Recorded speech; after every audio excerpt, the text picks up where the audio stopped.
Acorda, sucupira!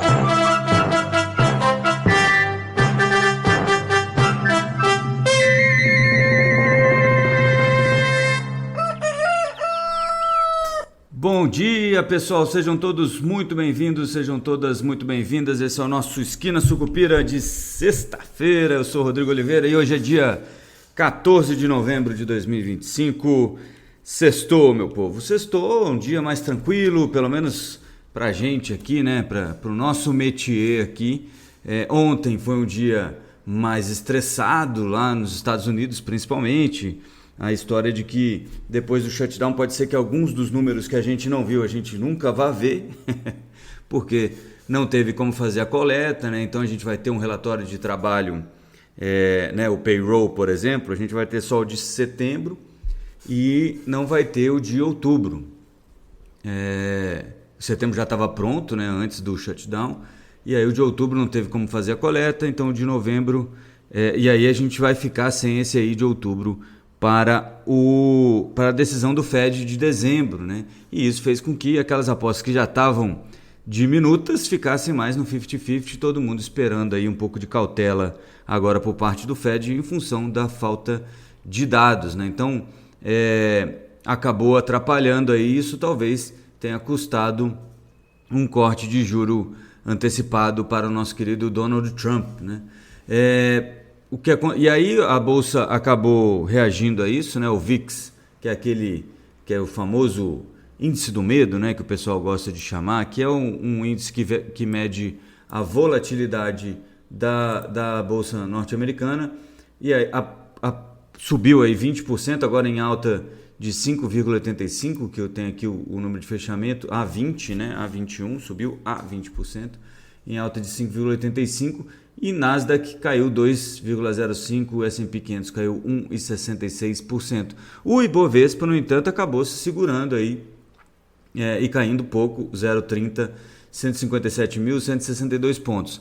Essa queda mais forte na Nasdaq e no S&P 500, muita gente dizendo que é o medo da bolha, de IA, de tecnologia, etc. e tal. É claro que toda vez que tiver uma balançada, o pessoal vai falar isso, e quem tem Nvidia, Google, sei lá o que, as Magnificent Seven lá, vai acabar realizando um pouco do lucro, porque a gente está, obviamente, com bastante lucro no bolso, né? E isso é importante para todo mundo, e como diz o ditado, dinheiro bom é dinheiro no bolso, né? Então lucro bom é lucro no bolso, e aí ninguém vai ficar esperando para ver o que acontece. Então sempre a gente vai ter essa conversa da bolha durante algum tempo. E aí você vai perguntar assim, mas você acha que é bolha, você acha que não é bolha? Eu acho que isso não interessa, né? Porque no fim das contas, não nesse momento, se acreditarem que é uma bolha, será uma bolha. E se não acreditarem que é uma bolha, não será uma bolha. Não é uma coisa estranha? Porque no fim das contas, tudo isso que a gente vive de mercado financeiro, etc. e tal, é baseado nas crenças, né, e expectativas que as pessoas têm. Quando elas param de acreditar em algo e mudam a ideia, aí você vai ter uma mudança nos preços também, e aí você vai chamar de bolha ou do que quer que seja. É claro que daqui a alguns anos, se você descobrir que realmente a não deu nenhum dinheiro, ela já deu bastante dinheiro, né? Então, e continua dando, as empresas estão tendo lucro, mas tem cruzamento contábil que é estranho, estão mexendo na depreciação, tudo isso meio que faz parte do jogo. Eu não entendo como é que isso vai fazer os preços se mexerem. Agora, se a gente tiver um inconsciente coletivo aí de que é uma bolha será. Então, no fim das contas, é sobre isso, né? Tem pouca gente aí que está fazendo conta.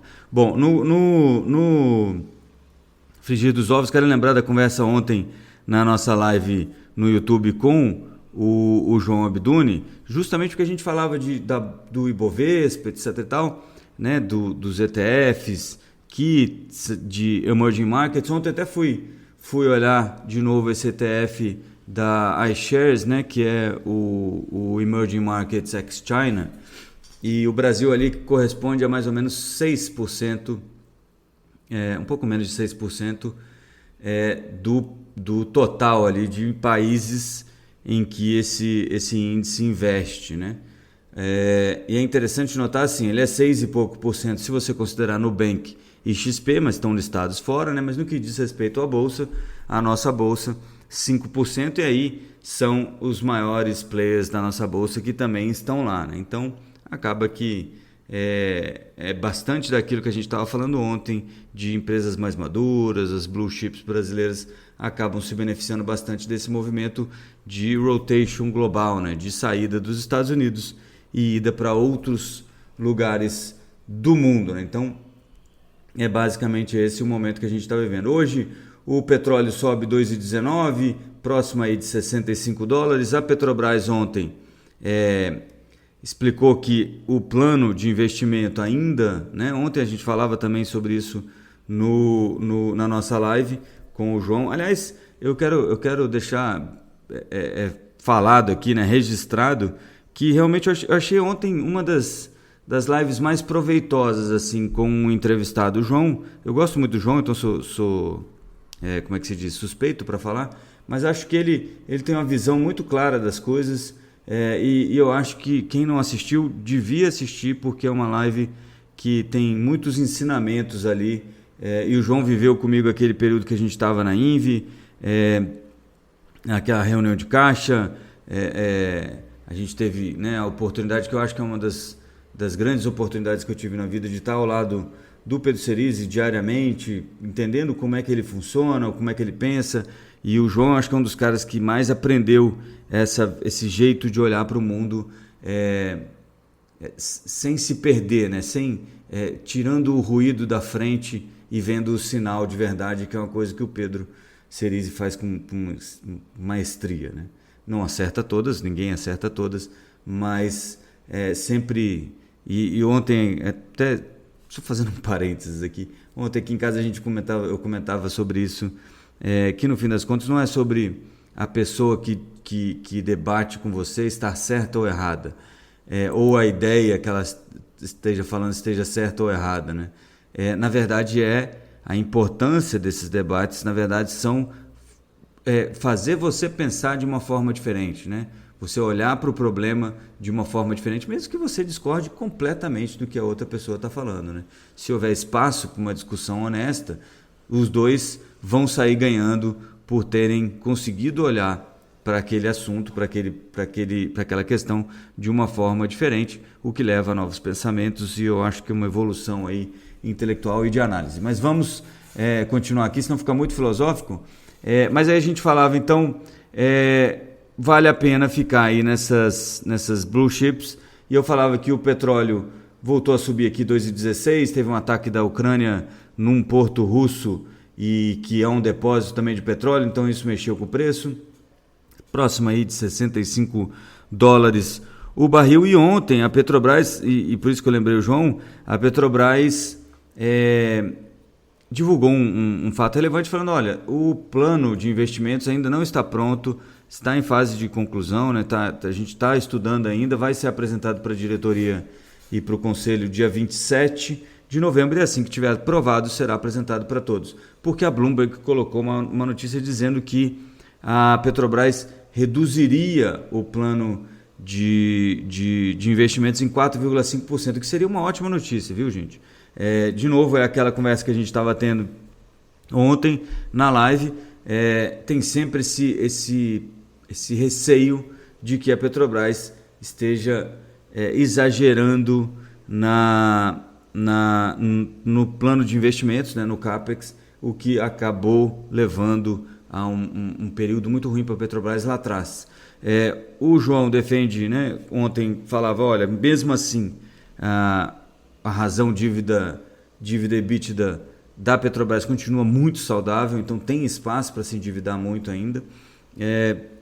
Mas, de qualquer maneira, gato escaldado tem medo de água fria, então é basicamente isso que a gente pode esperar. Seria uma ótima notícia, uma redução no CAPEX nesse momento. Não acho que isso vai acontecer, mas mantendo onde está já é uma notícia positiva, na minha opinião. O minério de ferro praticamente estável a 103,65 e o ouro aí a $4.168 a onça Troy, também praticamente estável em leve queda de 0,06. O Bitcoin, depois que rompeu aqui a barreira dos 100 mil dólares, agora continua caindo 2,48% a 97.151 dólares. E o dólar contra o real aí na casa dos 5,30, 5,2978, segundo a minha tela aqui. Beleza? Eu acho que é mais ou menos isso. Tem muita discussão ainda sobre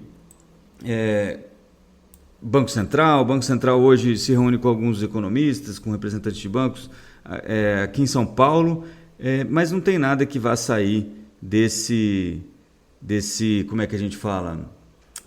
Desse mato não sai cachorro, né? Não vai sair nada de diferente. O Banco Central continua olhando ali para as contas dele e não deve cortar o juro nem tão cedo. Algumas revisões aí de números para o IPCA desta semana, para o IPCA do fim do ano, mas também, de novo, nada que vá forçar uma revisão aí no plano de voo que o Banco Central parece ter, que é de segurar os juros pelo menos até janeiro de 2026. Eu acho que é mais ou menos isso que a gente tinha para hoje. Nada como eu falei, nada de muito relevante. Tem um resultado de ontem que é razoavelmente importante, que é o de varejo, que veio bem abaixo do esperado, o que mostra que a política monetária do Banco Central parece estar tendo efeito, sim, né? O varejo acabou retraindo 0,3% e o mercado esperava uma expansão de 0,3% e no mês contra mês, e no ano contra ano saiu de 2%, a previsão era de uma expansão de 2% e ficou em 0,8%. Hoje a gente tem produção de veículos e tem também, eu já ia esquecendo, mas tem também, deixa eu só achar aqui, hoje tem IGP-10, tem também o Prisma Fiscal, né? E a gente tem também o finalzinho aí da temporada de resultados com AgroGalaxy, Cosan, Rumo, Alphaville, deixa eu até ver, tem mais coisa por aqui, ó. Tem Terra Santa, Ser Educacional, Cosan, Raizen e agora, antes da abertura, tem Azul e Banrisul. Beleza? A gente se vê então na segunda-feira. Bom fim de semana a todos e avante, Sucupira!